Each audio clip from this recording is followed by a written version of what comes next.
com Memorabilis li demana probablement quasi una utopia. Crec que una mena de projecte com aquest hauria de sembrar una llavoreta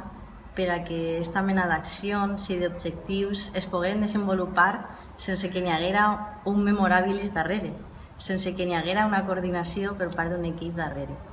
És a dir, m'agradaria, i si poguera ser l'objectiu principal de Memorabilis, que en aquesta connexió que té amb l'alumnat, en aquest cas de l'Institut La Senda,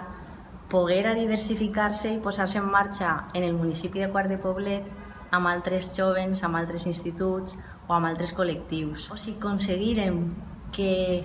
un percentatge, encara que fora xicotet, dels joves del poble valoraren aquesta mena d'experiència i la potencialitat que té a l'hora de generar altres actius socials,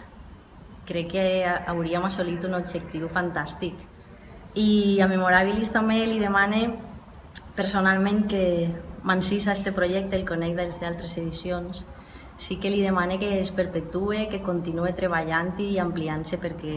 és una manera molt bonica de que els joves ja no sols de la ciutat de València, sinó dels pobles,